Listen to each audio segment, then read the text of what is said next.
नमस्कार दोस्तों, इस समय आप सत्य वचन कार्यक्रम देख रहे हैं और हम आपका इस अनोखे कार्यक्रम में स्वागत करते हैं।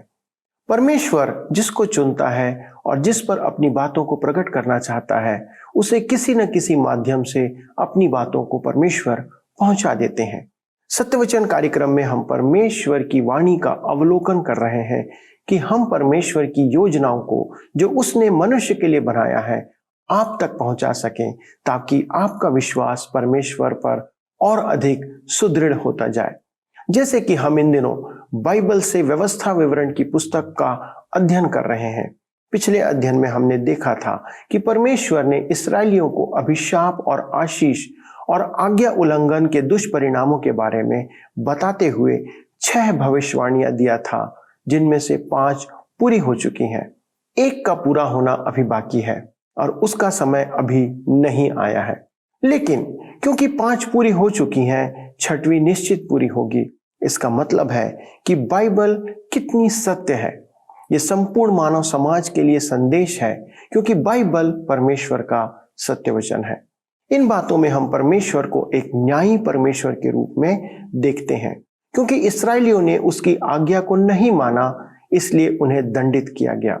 आज के अध्ययन में हम एक अद्भुत बात को देखेंगे कि परमेश्वर एक वाचा को बनाते हैं जो बिना किसी शर्त के है। यह परमेश्वर का अपार प्रेम है जिसे वह प्रकट करता है।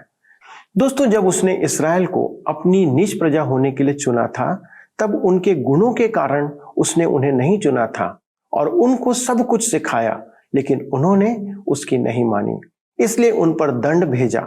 आज के अध्ययन में हम देखेंगे कि परमेश्वर एक वाचा बांधते हैं जो वह समय आने पर इस्राएल में पूरा करेंगे और अपने प्रेम को पुनः इस्राएल के ऊपर प्रकट करेंगे।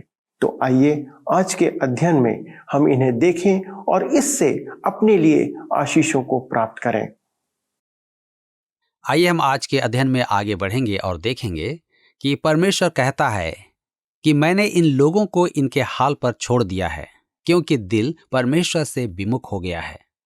उन्होंने जीवित परमेश्वर के साथ बातचीत करना छोड़ दिया था, इसलिए परमेश्वर ने भी उन्हें उनके अविश्वास की स्थिति में छोड़ दिया था। आइए हम पढ़ते हैं व्यवस्था विवरण की पुस्तक 29 अध्याय उसके 5 पद। लिखा है, मैं तो तुमको जंगल में 40 वर्ष लिए फिरा, और न तुम्हारे तन पर वस्त्र पुराने हुए और न तेरी जूतियां तेरे पैरों में पुरानी हुई। कल्पना करें कि 40 साल एक ही जूते में वे चलते रहे और उनके जूते नहीं फटे। अब मूसा उनकी यात्रा के बारे में बताता है जो जंगल में उन्होंने की थी। उसके द्वारा उनकी आंखें खुल जानी चाहिए थी। आज के समय में बहुत से विद्वान का कहना है, यदि परमेश्वर उनकी आंखों के सामने कुछ चमत्कार कर दे तो वे विश्वास कर लेंगे। ठीक है, परंतु इन इस्राएलियों को देखो जिन्होंने 40 वर्षों तक चमत्कार देखा, फिर भी उन्होंने विश्वास नहीं किया। विश्वासी बनने के लिए लोगों में एक चाहत होनी चाहिए।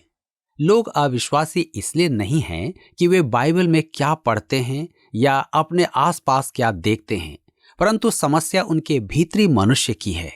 वे अविश्वासी इसलिए हैं कि वे परमेश्वर से बैर रखते हैं। उन्हें परमेश्वर के वचन और कार्यों की कुछ भी समझ नहीं है। कितनी बुरी या कैसी तस्वीर है जो मनुष्य के मन को प्रकट करती है, जो परमेश्वर द्वारा प्रकट की गई है। वह कहता है कि मनुष्य का हृदय सबसे अधिक धोखेबाज है और वह परमेश्वर के अधीन नहीं है। इसलिए जो शारीरिक हैं वे परमेश्वर को प्रसन्न नहीं कर सकते। रोमियो के पत्री 8 अध्याय उसके 7 और 8 पद में लिखा है, क्योंकि शरीर पर मन लगाना तो परमेश्वर से बैर रखना है, क्योंकि न तो परमेश्वर की व्यवस्था के अधीन है और न हो सकता है, और जो शारीरिक दशा में हैं वे परमेश्वर को प्रसन्न नहीं कर सकते। पौलुस ने यह बात तब लिखी जब परमेश्वर ने इस्राएल को 1500 वर्ष तक व्यवस्था के अनुसार परखा। यह मानवता की कितनी दुखद तस्वीर है। जो शारीरिक हैं वे परमेश्वर को प्रसन्न नहीं कर सकते हैं। मूसा ने उन्हें उनके इतिहास का वृतांत दिया, परमेश्वर के प्रबंध और देखभाल को स्मरण दिलाया। यह वाचा की प्रारंभिक बातें हैं। आइए हम देखेंगे अनाज्ञाकारिता के परिणाम। मूसा ने उन्हें याद दिलाया कि उनकी अनाज्ञाकारिता लोगों और उनके देश की भूमि दोनों को प्रभावित करेगी। यह तो मानो ऐसा लगता है जैसे कोई पहले से की गई भविष्यवाणी हो, क्योंकि इस्राएल ने वाचा को तोड़ दिया। व्यवस्था विवरण 29 अध्याय उसके 22 से 27 पद में लिखा है, और आने वाली पीढ़ियों में तुम्हारे वंश के लोग जो तुम्हारे बाद उत्पन्न होंगे और परदेशी मनुष्य भी जो दूर देश से आएंगे, वे उस देश की विपत्तियां और उसमें यहोवा के फैलाए हुए रोग देखकर और यह भी देखकर कि इसकी सब भूमि गंधक और लोन से भर गई है और यहाँ तक जल गई है कि इसमें न कुछ बोया जाता और न कुछ जम सकता और न घास उगती है, वरन सदोम और अमोरा, अदमा और सबोयीम के समान हो गया है, जिन्हें यहोवा ने अपने कोप और जलजलाहट में उलट दिया था। और सब जातियों के लोग पूछेंगे, यहोवा ने इस देश से ऐसा क्यों किया और इस बड़े कोप के भड़कने का क्या कारण है? तब लोग यह उत्तर देंगे, उनके पूर्वजों के परमेश्वर यहोवा ने जो वाचा उनके साथ मिस्र देश से निकालने के समय बांधी थी, उन्होंने उसको तोड़ा है और पराये देवताओं की उपासना की है, जिन्हें वे पहले नहीं जानते थे और यहोवा ने उनको नहीं दिया था। इसलिए यहोवा का कोप इस देश पर भड़क उठा है कि पुस्तक में लिखे हुए सब शाप इस पर आ पड़े।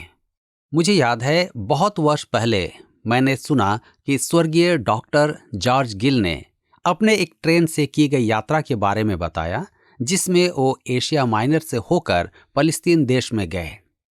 दोपहर के समय वो यरूशलेम से मृत सागर के क्षेत्र में पहुंचे तो वहां उन्होंने अपने पीछे मुड़कर देखा तो उनके पीछे एक धनी अमेरिकन व्यक्ति खड़ा था। उस अमेरिकन व्यक्ति ने कहा, मैंने हमेशा सुना है कि यह देश तो दूध और मधु का शहर था, क्यों फिर यह बिल्कुल विपरीत है? मैंने इससे बुरी जगह कभी नहीं देखी। डॉक्टर गिल ने कहा, यह रुचिपूर्ण है कि आपने ऐसा कहा। तब उन्होंने अपनी बाइबल को निकालकर व्यवस्था विवरण की पुस्तक 29 अध्याय के 22 पद को पढ़कर सुना दिया और बताया कि विदेशी लोग आकर उनसे इसी प्रकार के सवाल पूछेंगे, परमेश्वर ने इन लोगों के साथ ऐसा क्यों किया? इस देश की भूमि के साथ ऐसा क्यों हुआ? इस गुस्से और आक्रोश का कारण क्या था? और डॉक्टर गिल ने उन्हें वह स्पष्ट कारण बताया जो मूसा ने उन्हें 3500 साल पहले बताया था, क्योंकि उनके पितरों ने परमेश्वर की वाचा को त्याग दिया था। लोग और देश दोनों साथ साथ ही चलते हैं। मूसा द्वारा दिए गए कानून की व्यवस्था इस देश के चारों ओर थी। यह केवल मनुष्यों के लिए ही नहीं बल्कि उस देश की भूमि के लिए भी थी। यह देखना अति महत्वपूर्ण है और हम देखेंगे कि हमारे प्रभु के दिन जैतून पहाड़ वृक्षों से भरा हुआ था। यह लकड़ी के काम के लिए एक जाना माना क्षेत्र था। जब भी कभी शत्रुओं ने वहां आकर आक्रमण किया तो वे अपने साथ लकड़ी भी लूट कर ले गए और भूमि का अतिक्रमण करके उसे खाली छोड़ दिया। प्रभु का न्याय केवल लोगों पर ही नहीं परंतु देश और उसकी भूमि पर भी पड़ता है। व्यवस्था विवरण की पुस्तक 29 अध्याय उसके 28 और 29 पद में लिखा है, और यहोवा ने कोप और जलजलाहट और बड़ा ही क्रोध करके उन्हें उनके देश में से उखाड़कर दूसरे देश में फेंक दिया, जैसा कि आज प्रकट है। गुप्त बातें हमारे परमेश्वर यहोवा के वश में है, परंतु जो प्रकट की गई हैं वे सदा के लिए हमारे और हमारे वंश के वश में रहेंगी, इसलिए कि इस व्यवस्था की सब बातें पूरी की जाएं। ध्यान दें, इससे पहले कि वाचा सौंपी जाती, पहले से ही बता दिया कि अंत में क्या होने वाला है। मित्रों, परमेश्वर ने हमें बहुत सी बातें नहीं बताई हैं, परंतु कुछ बातें हैं जो हमें बता दी गई हैं और उस देश और भूमि के बारे में पहले से ही बताया जा चुका है। अब अतिक्रमण अर्थात क्षति पहुंची हुई भूमि को सींचा जा रहा है। कृषि विभाग के अनुसार यह घोषणा की गई है, यदि इस देश को पानी देकर सींचा जाए तो यह लगभग 150 से 250 लाख लोगों की मदद कर सकती है। मैंने इस देश में यरीहो से यरूशलेम तक की यात्रा की है। मैं कई बार यहाँ आया हूँ। जब कोई यहाँ यात्रा करता है तो यह अवश्य पूछता है, इस दूध और शहद से भरे हुए देश में न्याय का क्या मतलब है? इसराइल को एक देश के रूप में परमेश्वर द्वारा खुद चेतावनी दी गई थी। तुम इस देश के भीतर जाओ और शर्त के अनुसार इसमें बसे रहो। उन्होंने परमेश्वर की शर्त को पूरा नहीं किया, परमेश्वर की आज्ञा का पालन नहीं किया, और उसका परिणाम हम देख रहे हैं। यहाँ पर अध्याय 29 समाप्त होता है और हम अपने अध्ययन को अध्याय 30 से जारी रखेंगे। देखेंगे पलिश्तियों की वाचा। अब हम पलिश्तियों की वाचा पर आते हैं जो परमेश्वर ने इस्राएलियों से की। इसे ध्यान से पढ़ें। आप देखेंगे कि इस वाचा में कहीं भी यदि नहीं आया है। ये बिना किसी शर्त के किए गए वायदे हैं जो भविष्य की आशीषें हैं। आइए हम पढ़ें व्यवस्था विवरण 30 अध्याय उसके 1 और 2 पद। लिखा है, फिर जब आशीष और शाप की ये सब बातें जो मैंने तुझको कह सुनाई हैं तुझ पर घटे, और तू उन सब जातियों के मध्य में रहकर जहां तेरा परमेश्वर यहोवा तुझको बरबस पहुंचाएगा, इन बातों को स्मरण करे और अपने संतान सहित अपने सारे मन और सारे प्राण से अपने परमेश्वर यहोवा की ओर फिरकर उसके पास लौट आए, और इन सब आज्ञाओं के अनुसार जो मैं आज तुझे सुनाता हूं उसकी बातें माने। यहाँ पर 7 बड़े वायदे हैं जो परमेश्वर करता है। वह ऐसे कथन प्रस्तुत करता है जो बिना किसी शर्त के हैं। पद 1 बताता है कि वह सब राज्यों में बंट जाएंगे। देश अपनी अविश्वास योग्यता के कारण नाश कर दिया जाएगा, और ऐसा हो गया। पद 2 बताता है कि तितर बितर होने के समय भविष्य में इस्राएल अवश्य ही पछतावा करेगा, वह परमेश्वर के पास वापस आएगा। कोई अगर पूछे कि क्या उनकी वापसी आज्ञाकारिता पर निर्भर है, या समझ में आता है कि यदि वे अनाज्ञाकारिता की वजह से तितर बितर हुए थे तो वे अपनी आज्ञाकारिता की वजह से वापस भी आ जाएंगे। ऐसा नहीं है। यह अनुग्रह की रीति है, व्यवस्था की नहीं। वे वापस इसलिए नहीं आ रहे हैं कि वे अपनी वापसी के कारण आज्ञाकारी ठहरेंगे। परमेश्वर उन्हें उस भूमि पर वापस लौटाएगा। इस्राएल के एक बार फिर से अपने देश में लौटना पुराने नियम की 12 बड़ी भविष्यवाणियों का विषय है। हम आपका ध्यान उनकी ओर आकर्षित करेंगे जब हम उनके पास पहुंचेंगे। व्यवस्था विवरण की पुस्तक 30 अध्याय के 3 पद में लिखा है, तब तेरा परमेश्वर यहोवा तुझको बंधुआई से लौटा ले आएगा और तुझ पर दया करके उन सब देशों के लोगों में जिनके मध्य में वह तुझको तितर बितर कर देगा फिर इकट्ठा करेगा। यह पद बताता है कि उनका मसीहा वापस आएगा। ध्यान दें, क्योंकि यह बहुत महत्वपूर्ण है। यह पवित्र शास्त्र में पहली बार बताया गया है कि मसीह पृथ्वी पर वापस आएगा। जब हम यहूदा की पुस्तक में जाते हैं तो पाते हैं कि हनोक इस बात को बताता है कि मसीह वापस आ रहा है, लेकिन यह पुराने नियम में कहीं भी नहीं लिखा गया है। यह एक ध्यान देने वाली भविष्यवाणी है और यह अभी पूरी नहीं हुई है। जब तक कि यह भविष्यवाणी पूरी नहीं होगी तब तक वह देश कभी आशीषित और शांतिमय नहीं हो पाएगा। आगे हम पढ़ते हैं व्यवस्था विवरण 30 उसके 4 और 5 पद में लिखा है, चाहे धरती के छोर तक तेरा बरबस पहुंचाया जाना हो तो भी तेरा परमेश्वर यहोवा तुझको वहां से ले आकर इकट्ठा करेगा, और तेरा परमेश्वर यहोवा तुझे उसी देश में पहुंचाएगा जिसके तेरे पुरखा अधिकारी हुए थे, और तू फिर उसका अधिकारी होगा, और वह तेरी भलाई करेगा और तुझको तेरे पुरखाओं से भी गिनती में अधिक बढ़ाएगा। यहाँ परमेश्वर का चौथा बड़ा वायदा है।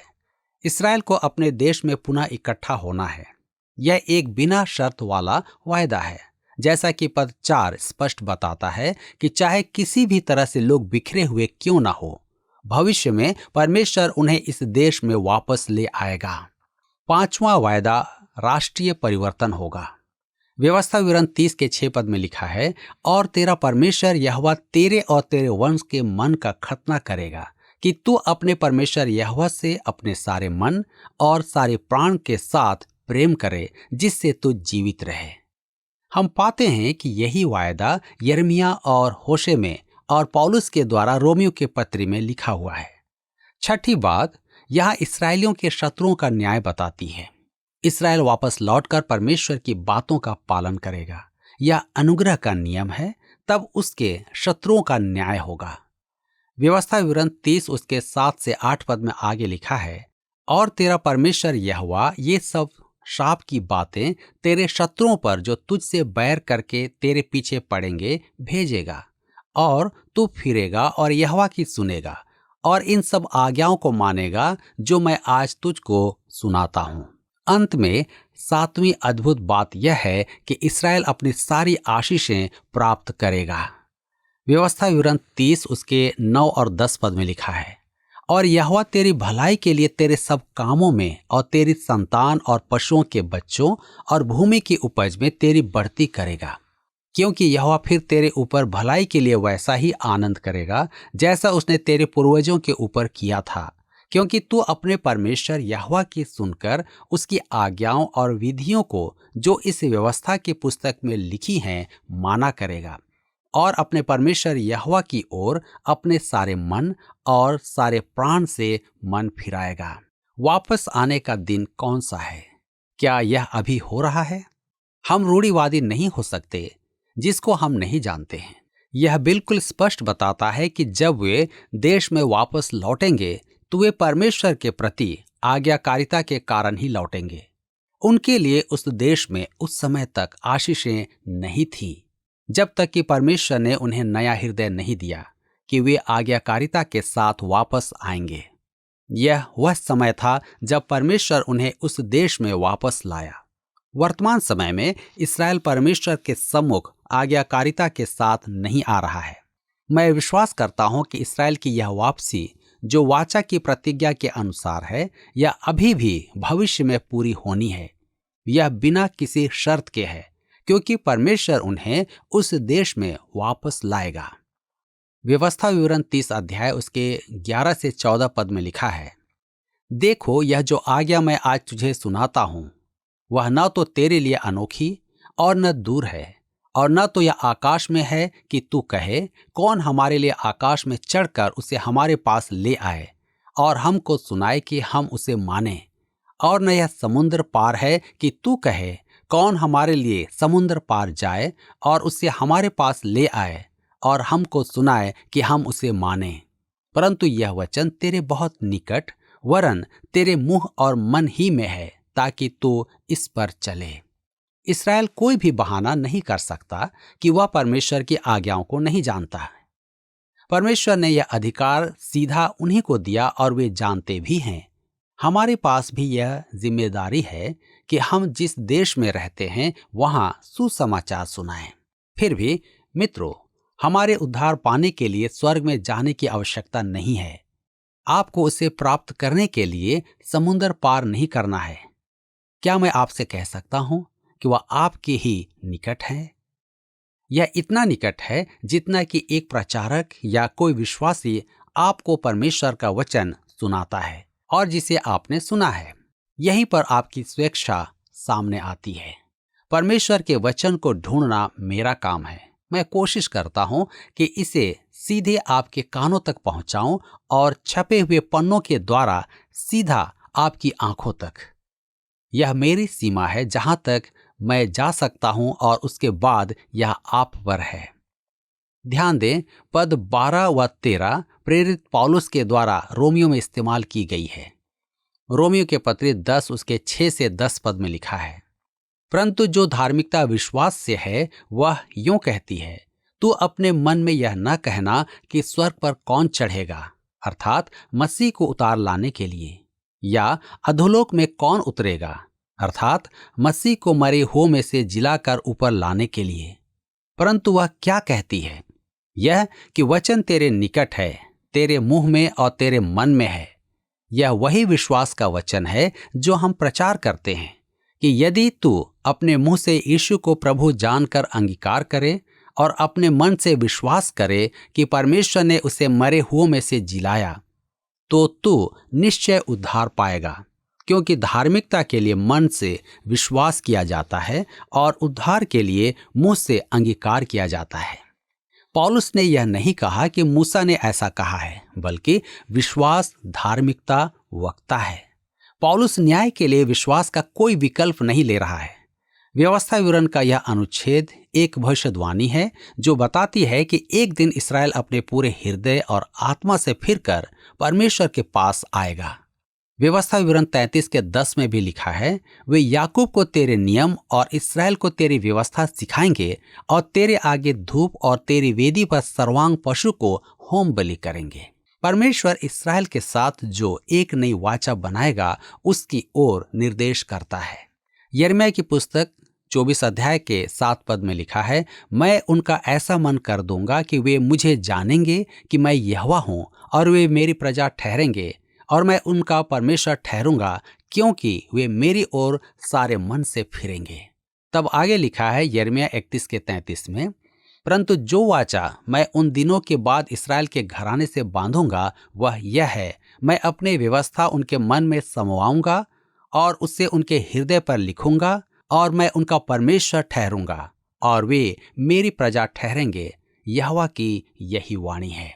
इब्रानियों की पत्री 8 अध्याय के 8 पद में भी लिखा है, पर वह उन पर दोष लगाकर कहता है कि प्रभु कहता है, देखो वे दिन आते हैं कि मैं इस्राएल के घराने के साथ और यहूदा के घराने के साथ नई वाचा बांधूंगा। मित्रों, मसीह ही है जो इस वाचा को लागू करेगा, जो कि अभी भविष्य में है। विश्वास के द्वारा धार्मिकता, नबी और न्यायी के गवाह हैं। इस दौरान कोई जरूरी नहीं है कि मसीह के नीचे लाने के लिए स्वर्ग में जाएं। वह पहले ही एक बार आ चुके हैं और हमारे लिए मर गए। इसलिए यह आवश्यक नहीं है कि उसे मृतकों में से जिलाया जाए, क्योंकि वह पहले ही मृतकों में से जीवित हो उठा है। उनके पास 1500 वर्षों से व्यवस्था थी और वे जानते थे कि यह उनके लिए एक धार्मिक विधि है। यह उनमें धार्मिकता को नहीं लाया। मसीह उनके पास एक व्यवस्था के जैसे ही आया। ऐसा कुछ भी नहीं था जो बहुत दूर था।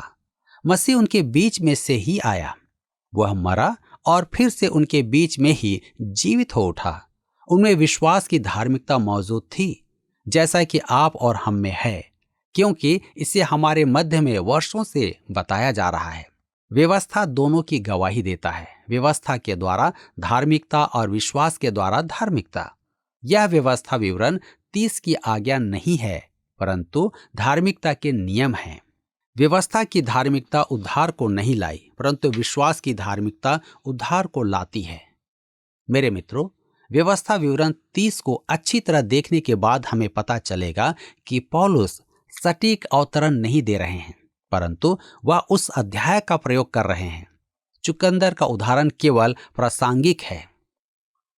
मित्रों, यह प्रकट करता है कि मूसा व्याख्या करने और कुशलता का सटीक उदाहरण है जिसे पौलुस ने हमें दिया है। क्या आपको यह कार्यक्रम पसंद आया? अभी हमें एक मिस कॉल करें और आप अगले विजेता हो सकते हैं।